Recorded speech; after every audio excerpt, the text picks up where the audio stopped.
Dateline, Salt Lake Herald-Republican, October 15th, 1910. Quote, action taken by the present Board of County Commissioners bears with it the assurance that the county's poor, the old feeble people, folks helpless in their loneliness and inability to help themselves, are to be well taken care of.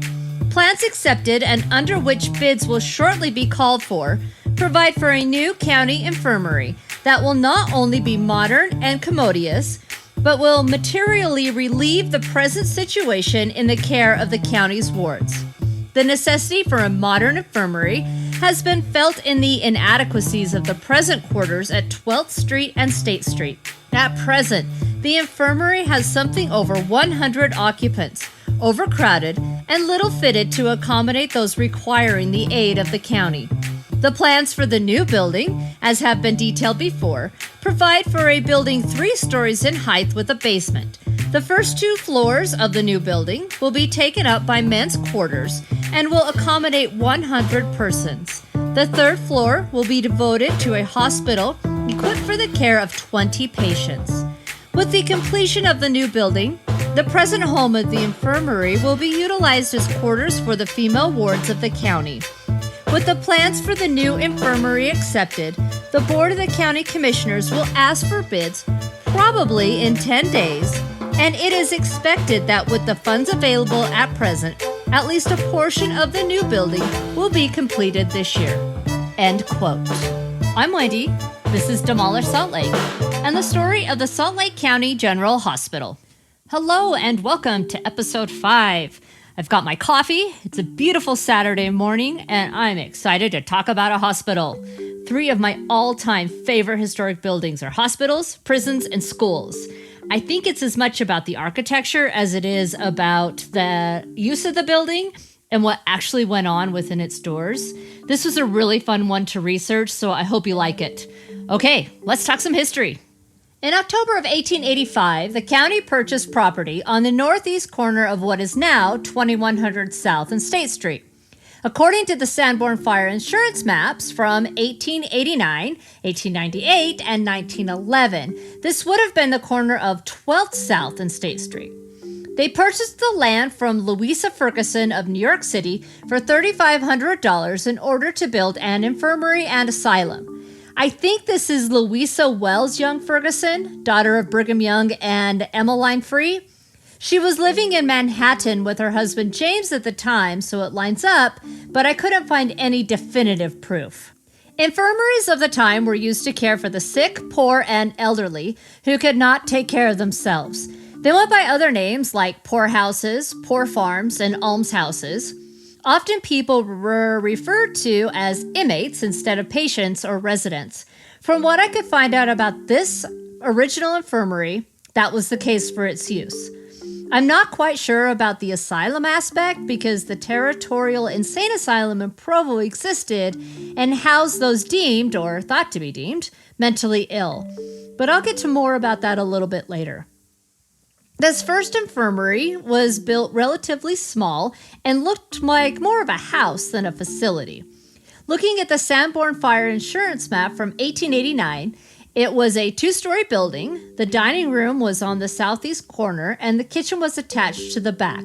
The rest of the building would have been used for the residents. There were 6 outbuildings, a laundry, granary and vegetable cellar, storage, another cellar, and a corral and a hog pen. It also most likely had a farm that the residents worked, and that, along with the cows and the hogs, would have made it somewhat self-sufficient. Many of the people that died while living in the infirmary were buried at the county's expense in paupers' graves. In fact, there is a section of the Salt Lake City Cemetery with paupers' graves. I have a story about that I'll get to in just a little bit. In the early 1890s, the infirmary needed to be expanded, so an annex was built. Jumping to the 1898 Sanborn Fire Insurance map, it shows that the annex was built on the southeast corner of the lot. This new addition cost about $3,000. It was 1 story, built of brick and stone, and could accommodate 50 people. The men were moved to this building, which left the other building to house the women. The Sanborn map also shows that part of the lot was designated for a vegetable garden. I also spy on the map the original Orphans Home and Day Nursery just north of the infirmary. If you remember back to episode 2, this is where the home was before moving to 12th East and 1300 South. Now, back to the paupers' graves. In my research, I came across an article from the Salt Lake Tribune dated May 11th, 1905, titled Awaits a Pauper's Burial, that talks about Lucille Dilks. She was removed from her home at 437 South 2nd East and placed in the infirmary. She was unable to work and tried to support herself off of the 75 cents a week she received from the county and taking in other people's laundry. Unfortunately, this was not enough for Lucille, and she was slowly starving to death, which initiated her move to the infirmary, where she died from a stroke. She did not have any family or friends who were willing to take on her funeral arrangements, so she was buried at the county's expense in a pauper's grave. The article did not mention which cemetery. I did a bit of researching for more information about Lucille, but I wasn't able to find anything more about her.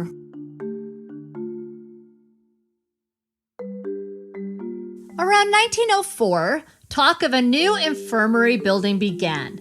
The county had outgrown the current space, which seems to be a constant problem for the hospital over its lifetime. They also wanted room to separate the patients with chronic and contagious illnesses from the rest of the residents to keep the diseases from spreading. By 1910, plans provided for a new 3-story building and a basement.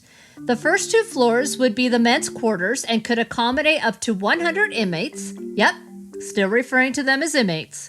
The 3rd floor would be devoted to a hospital that could care for up to 25 patients.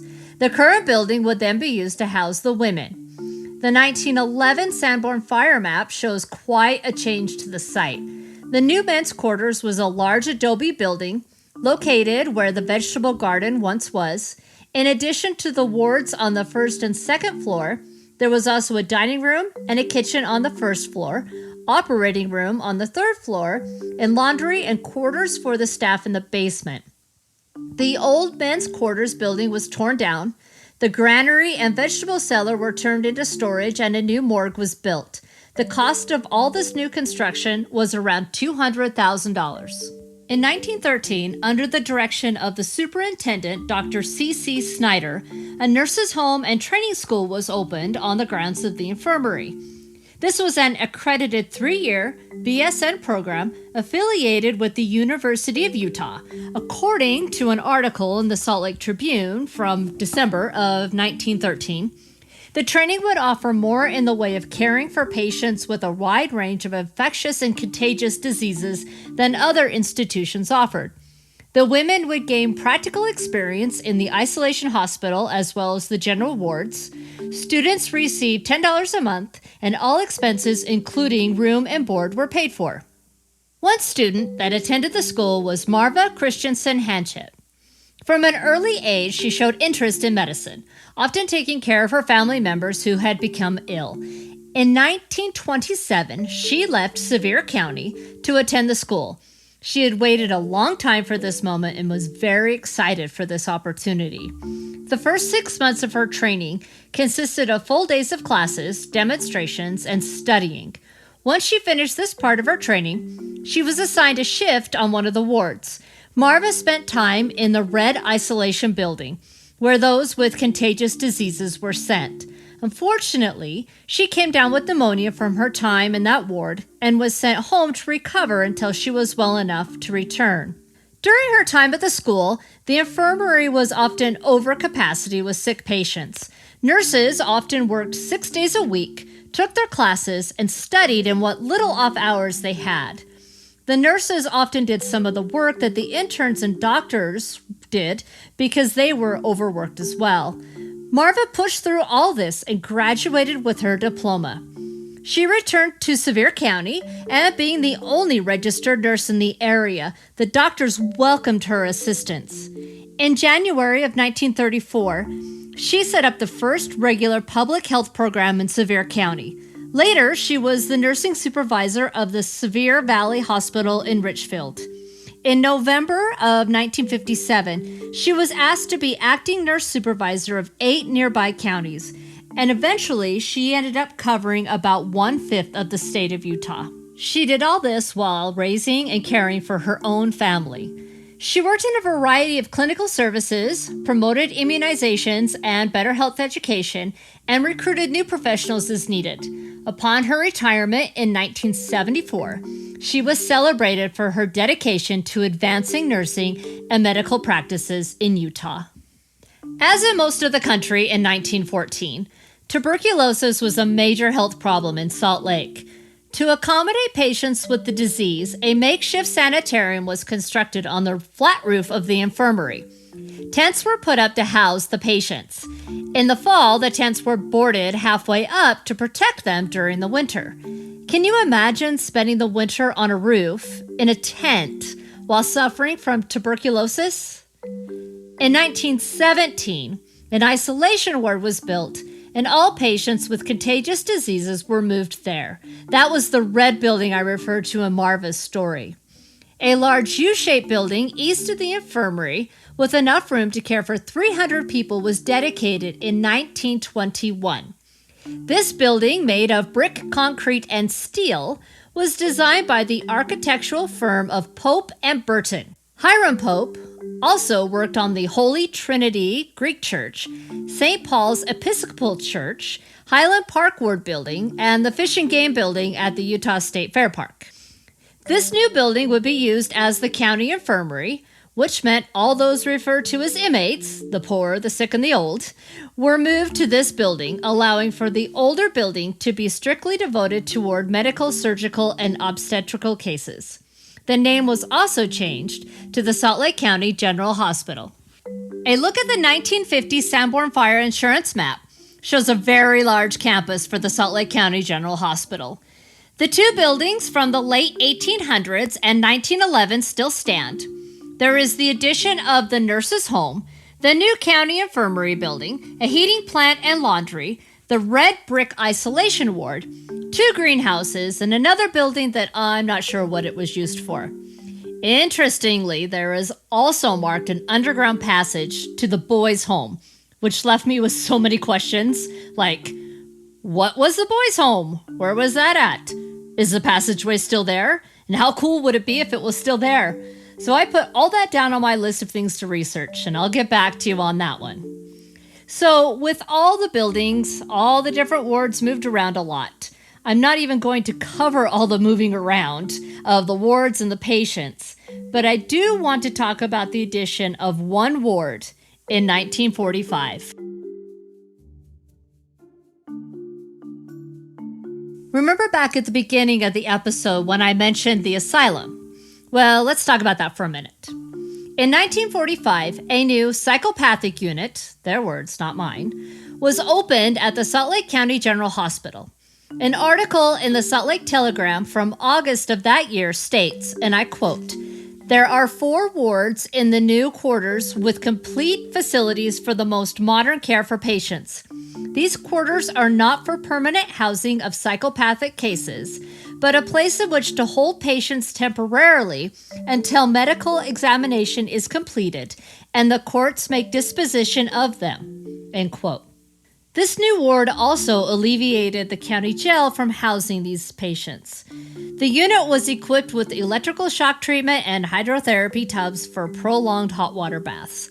I'm not exactly sure where this unit was located in the hospital, but I did find an article that talked about rooms in the basement with thick, bare stone walls, cement floors, and heavy metal doors. These doors had tiny observation windows and a flap at the bottom just big enough to slide a tray of food into the room. Definitely a dark period in our understanding of mental health. I have more to say about this, but I'm going to hold off on it for another episode in the future. From 1942 to 1965, the hospital served as a clinical training facility for the University of Utah medical students. In 1965, the new University Hospital opened, essentially ending the 80-year run of the Salt Lake County General Hospital. Everyone and everything was moved to the new University Hospital and the old one was shut down. Salt Lake County moved their offices into the buildings until the mid-1980s, when all the buildings were systematically demolished and replaced with the ones you now see on the corner of 2100 South and State. No offense to the architects of these buildings, but in my humble opinion, they just don't compare to the architecture of the hospital. Check out the pictures on my Instagram and Facebook page, and then imagine how much character the corner would have if the county had decided to put money into adaptive reuse of the buildings rather than demolition and new construction. I talk a lot about losing the stories of buildings when they're demolished, but we also lose our sense of identity and community, as well as the craftsmanship and energy that was put into the buildings. I think Bob Yap, a guy who really knows his stuff about historic preservation, said it best. You never own a house. You are a steward of the house. We really need to work on being better stewards of our historic built environment.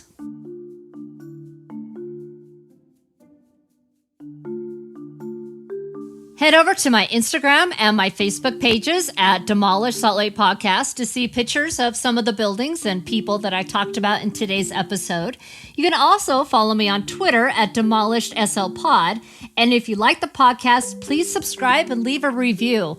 I love to read your reviews. Huge shout out to everyone who participated in the poll to decide that this episode would be about the Salt Lake County General Hospital. I'll be back in 2 weeks with the other choice for the poll, which was the Utah State Penitentiary. I'll see you then.